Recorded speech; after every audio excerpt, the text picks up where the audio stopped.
the show begin. Jai Ho. Put your hands together and let's call upon Mr. Bhavesh Shah. Hello everyone. पिछले 5 सालों में कम से कम 50 speech सुन चुके हो, तो अभी ना मेरे पास नया कहने के लिए कुछ है, ना तुम्हारे पास नया सुनने के लिए, बट फिर भी let's try to say something new. बहुत अच्छा मौका है एंड बहुत लवली क्राउड है। पहले अपन सबसे पहले बात करते हैं जिस चीज के लिए अपन यहाँ पर मिले हैं, टुडे ग्रुप का 19वां एनुअल डे। और जैसे कि भद्रेश भाई ने बोला, दिस इज अनरियल फीलिंग। एक कंपनी का 19th एनुअल डे और इतना बड़ा gathering, I think this is a dream for any promoter and this is a dream for us also. But her dream की एक शुरुआत होती है। आज अगर बिल्डिंग भी बनती है तो शायद हजारों लाखों ईंटें लगे, पर कोई एक इंसान होता है जो पहली ईंट रखता है, जिसे बोलते हैं नींव की ईंट। और जब हम 2024 की बात करें और 19वां अगर हम एनुअल डे बोल रहे हैं, यानी कि इस कंपनी की शुरुआत 2005 में हुई, 2005। और अगर एक फिल्मी स्टोरी की तरह की बात करें तो 2005 में एक युवा, I will not even call it gentleman, एक युवा लड़का, क्योंकि 30 से के नीचे के लोग तो like they are in that category, जब इतने युवा होते हैं they are very brash, like no, बहुत युवावस्था में लड़के जैसे होते हैं। तो 27 साल की उम्र में एक युवा लड़का राजस्थान के एक ऐसे शहर से आता है जहां का टोटल पॉपुलेशन 50,000 है, डूंगरपुर एक जिला, और उसमें भी एक ऐसे गांव में जन्म लिया जहां की टोटल पॉपुलेशन 400 फैमिलीज की है। उस फैमिली से और उस जिले से एक युवा लड़का यहां पर आता है 27 साल की उम्र में, किसी तरह का कोई बैकग्राउंड नहीं, किसी तरह का कोई सपोर्ट नहीं, कोई पहचान नहीं, और वहां पर आकर अपनी खुद की पहचान बनाता है। और 19 साल बाद एक बहुत बड़ा सेलिब्रेशन होता है। तो एक बार जोर से उस इंसान का नाम हो जाए, कौन है वो इंसान? भद्रेश सर, हमारी कंपनी के फाउंडर, जोरदार तालियां हो जाए। Visionary director, founder, managing director Bhadresh Shah. कि हमारे वेदों ने एक संस्कार दिए हैं और वो वेदों के संस्कार हमें कभी भूलने नहीं चाहिए। और वो संस्कार ये है कि परिवार में हमेशा बड़े भाई का नाम पहले और छोटे भाई का नाम बाद में आता है। इसलिए वेदों में कहा है कि बड़ों को सम्मान और छोटों को प्यार मिलना चाहिए। It should always be Bhadresh भाई एंड भावेश भाई। तो keep that in mind, that should never ever change. Today global का इतिहास बदलेगा, टुडे ग्लोबल बदलेगा। आज 200 लोग हैं, कल 2000 लोग होंगे, पर जब जब हम ये प्रोग्राम करेंगे, चाहे सेल्स टीम हो, चाहे कंस्ट्रक्शन टीम हो, चाहे एंकर हो, कोई भी हो, the naming order has to be always Bhadresh sir and Bhavesh sir, that should never change. पर ये सफर के बीच में ऐसा नहीं है कि हमेशा सफलताएं ही देखी। इस सफर में कई बार ऐसा भी समय आया कि जब ऐसा लगा कि we are back to square one. जहां से चालू किया था, ऐसा लगा कि 10 साल के बाद, मुझे आज भी अच्छे से याद है, 2014 में ऐसा समय आया कि 12 साल के बाद ऐसा लगा कि जहां से आए 12 साल के बाद वहीं पर आकर अटक गए। एक डेकेड में ऐसा लगा कि कोई प्रोग्रेस ही नहीं हुआ। यू विल बी सरप्राइज्ड, आपको बहुत बहुत आश्चर्य होगा। आपको पता है 2014 में टुडे ग्लोबल में या टुडे ग्रुप में टोटल एम्प्लॉइज कितने थे? Any guess? टुडे ग्लोबल में 2014 में मात्र 5 एम्प्लॉइज थे। Employees end of course management team, Bhadresh Shah, Bhavesh Shah, Divyanshu Sharma, love Jain and mister Ashok. 5 लोग। 2014 में वो सिचुएशन था कि इतने सालों की मेहनत के बाद we were back to square one, वापस 5 लोगों पर आ गए थे।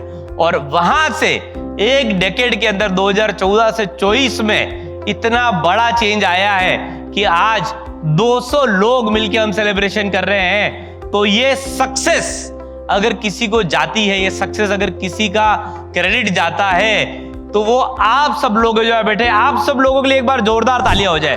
We are here because of you guys. मैं सुबह एक बात सोच रहा था और कल भी सोच रहा था कि अगर टुडे ग्लोबल की सक्सेस को अगर हमें किसी मैनेजमेंट प्रिंसिपल में डालना पड़े तो क्या मैनेजमेंट प्रिंसिपल हम लोग यूज करेंगे?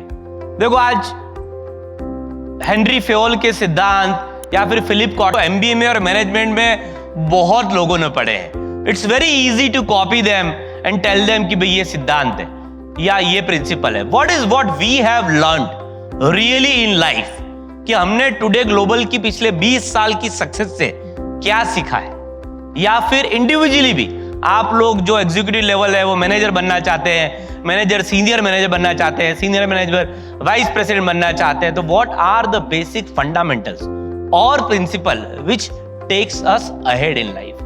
तो मैंने उस सारी चीज को श्रिंक करके जो पिछले 2 डेकेड का जो एक्सपीरियंस है उसको मैंने 3 लेटर्स में बांटा है। वो है OPD, OPD सिद्धांत। अब कीर्ति क्या कहना है, ये तो मुझे तो पहले से पता है। OPD यानी आउट पेशेंट डिपार्टमेंट, हॉस्पिटल में तो मैं रेगुलरली जाता हूं, तो कीर्ति ये हॉस्पिटल वाला OPD सिद्धांत नहीं है, दिस इज समथिंग डिफरेंट।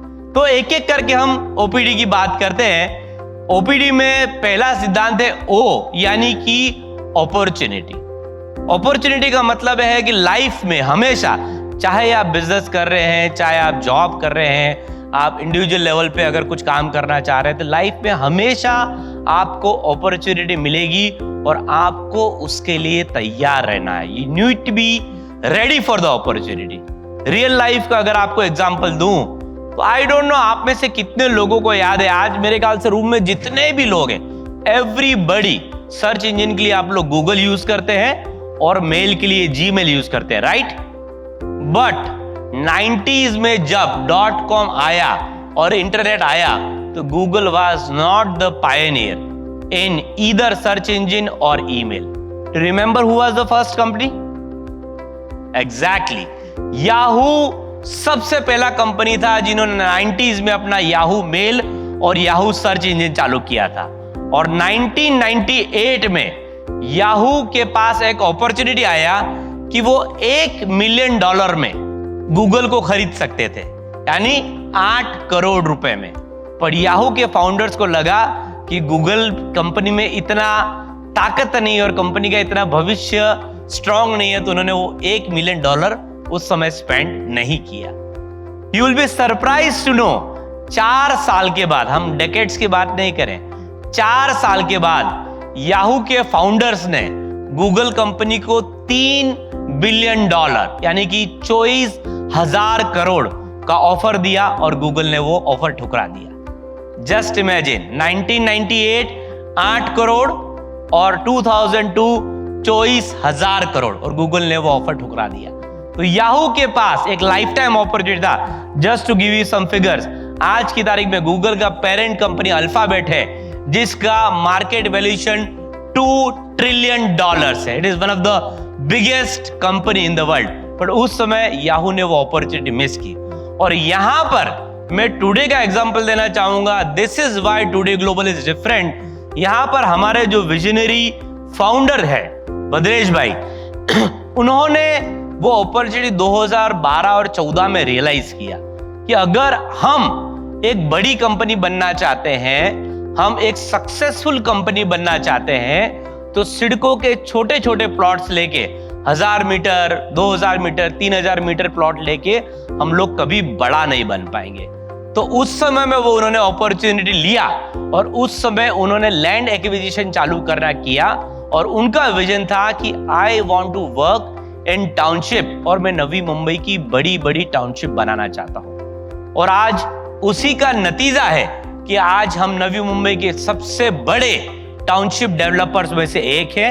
हमारी एक एक टाउनशिप में 1,000 फ्लैट्स बनते हैं और एक एक टाउनशिप के अंदर मल्टीपल करोड़ का टर्नओवर होता है। तो वो पहला principle Kirti, O stand for opportunity, जो लाइफ में आपको बार बार मिलेगी और आपको उस अपॉर्चुनिटी के लिए तैयार रहना है। Can we move on? Yes. So second principle है P stand for proactiveness.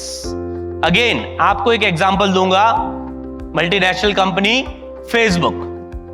Facebook everybody uses it, right? उसके बारे में कुछ बताने का जरूरत नहीं है। फेसबुक जब मार्केट में आया उस समय कुछ कंपनियां हुआ करती थी, ऑर्कुट और सब, फेसबुक के आने के बाद सारी खत्म हो गई।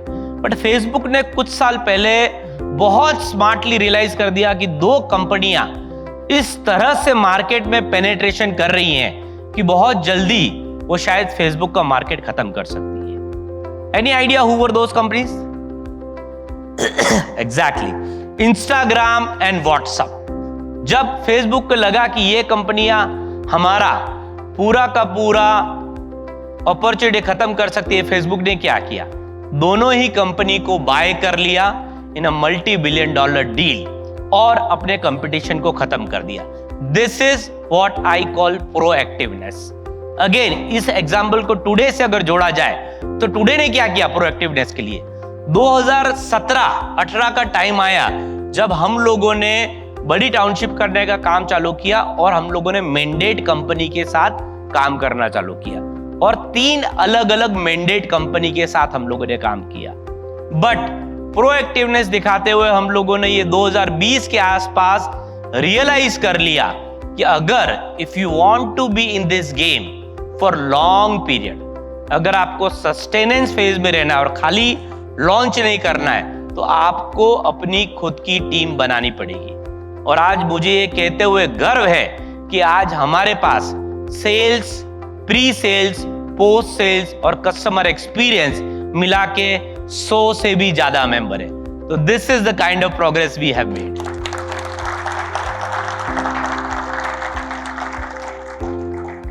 नाउ ओपीडी का लास्ट प्रिंसिपल है डी।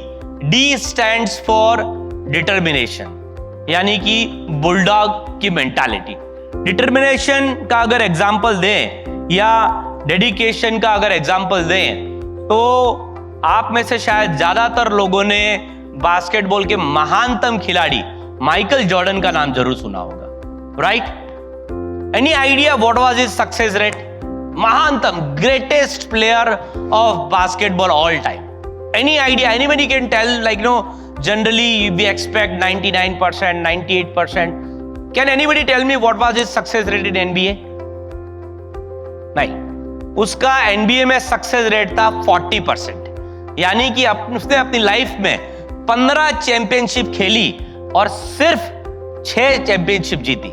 तो जस्ट इमेजिन कीजिए कि महानतम खिलाड़ी अगर अपनी लाइफ में 40% सक्सेस ही पाता है, उसके बाद भी नेवर डाई एटीट्यूड के साथ बार बार ट्राई करता है, तो वही प्रिंसिपल हम सब के लिए पर्सनल लाइफ में भी लागू होता है कि हमें सक्सेस मिले या ना मिले, हमें बार बार उस सक्सेस के लिए as an individual, as a company, हमें बार बार उसका प्रयत्न करते जाना है। अगेन टुडे से इस एग्जांपल को जोड़ूं तो 10 सालों में बहुत असफलता भी देखी, बट कुछ ऐसा पिछले 10 सालों में काम हुआ। और सफलताओं की बात करें तो I am going to give you some number for the first time ever, और मैं चाहता हूं कि जब ये नंबर आपके साथ शेयर हो तो जोरदार तालियां बजनी चाहिए। इस साल पिछले 10 सालों में जो हम लोगों ने लैंड एक्विजिशन किया है उसकी वजह से जो प्रोजेक्ट लॉन्च इस साल होने वाले हैं, I am going to give you 3 number for the first time in front of the whole company. हम लोग 48 लाख फुट काम करने वाले हैं।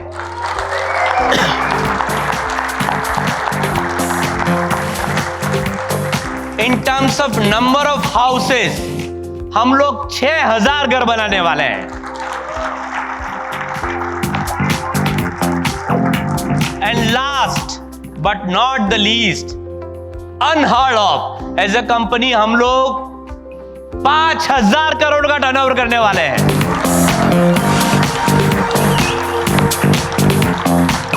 So this is the story of OPD. This is the story of vision of one man who started his journey 19 years ago. और अगर मुझे आज कोई पूछता है कि टुडे का विजन क्या है या टुडे की फिलॉसफी क्या है, तो मैं भूतपूर्व प्रधानमंत्री अटल बिहारी वाजपेयी की कविता की 4 पंक्तियां आपको बताना चाहूंगा जो टुडे का विजन बताती है। उन्होंने कहा था, हार नहीं मानूंगा मैं, हार नहीं मानूंगा मैं, रार नहीं ठानूंगा मैं। काल के कपाल पर लिखता हूं मिटाता हूं, गीत नए गाता हूं, हार नहीं मानूंगा मैं, रार नहीं ठानूंगा मैं। Thank you everyone.